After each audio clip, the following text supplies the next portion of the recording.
pesca submarina és una modalitat de pesca recreativa que es realitza a pulmó lliure, mitjançant un utensili que pot ser una fitora o un fusell de pesca submarina que s'acciona amb gomes elàstiques, es realitza a pulmó lliure i només pot extreure un peix normalment a cada baixada. Es realitza diurnament únicament senyalitzant-se amb una boia i bandera alfa per evitar accidents amb les embarcacions que han de passar a 50 metres d'aquesta boia, realitzant una pesca d'autoconsum i sent la modalitat més regulada de totes. La pesca submarina és la més selectiva i sostenible, donat que un pot escollir, en el cas que capturi un peix, si fa l'acció o no. És a dir, quan hi ha una regulació, doncs tens la capacitat de no ferir el peix. Per què els pescadors submarins sou la modalitat més sostenible i selectiva? Senzillament perquè podem veure amb els nostres ulls el peix en el seu medi natural i escollir si pescar-lo o no.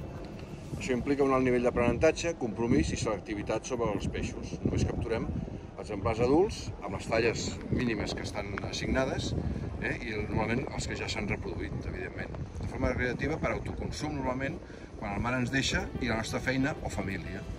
Recentment, l'ICATMAR ha publicat estudis que diuen que la pesca submarina a Catalunya extreu el 7,2% dels peixos capturats entre totes les modalitats de pesca recreativa. És a dir, que és la modalitat que té menys impacte, és més sostenible en aquest sentit. Només podem capturar un peix a cada baixada i aquestes són limitades per la pròpia apnea i el peix no pateix perquè mort a l'instant o en pocs segons. És rematat per evitar el patiment. Aconseguim que la carn del peix sigui molt bo i tenir un peix de màxima qualitat per l'autoconsum.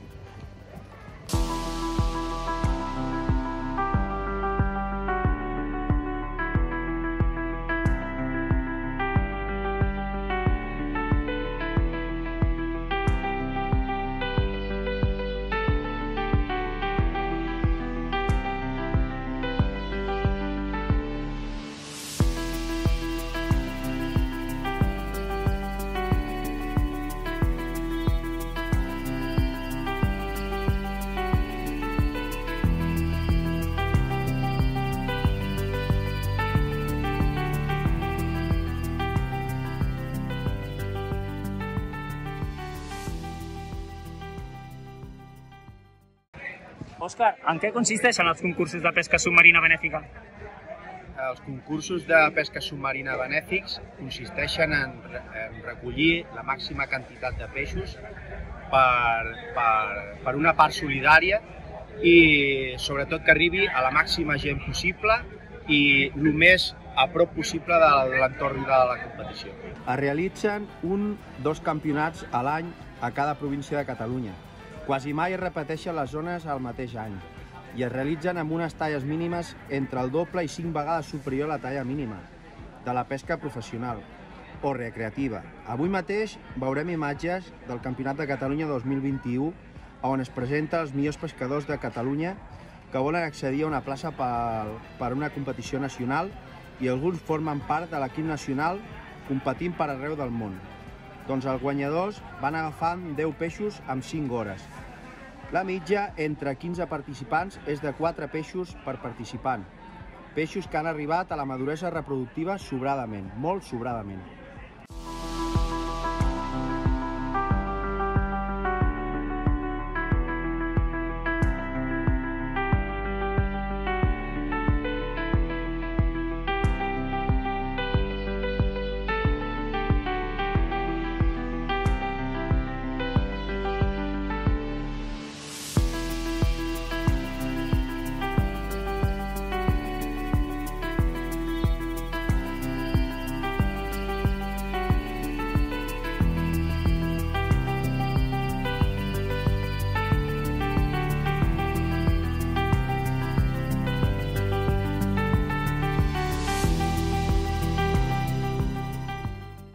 Xavi, quin és el valor afegit d'aquestes competicions?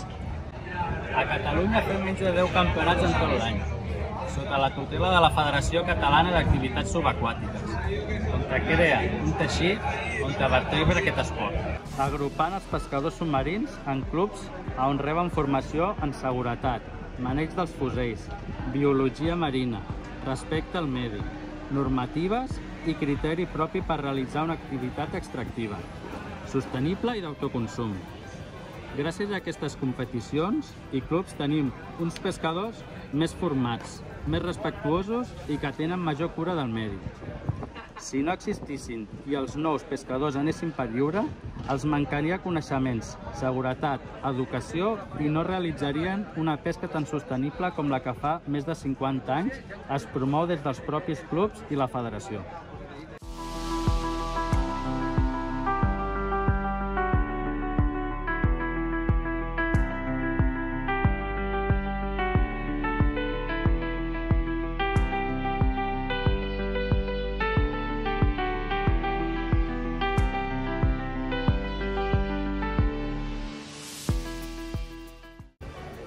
Buenas tardes. El pescado que hoy se ha capturado en el Campeonato de Cataluña de pesca submarina va destinado a una asociación de Mataró que se llama Asalma. Asalma es una asociación que reparte comida sobre todo a los niños y a personas desfavorecidas. Quiero agradecerle el esfuerzo que hace la Federación y el club de aquí de Mataró donándonos este pescado. Muchas gracias.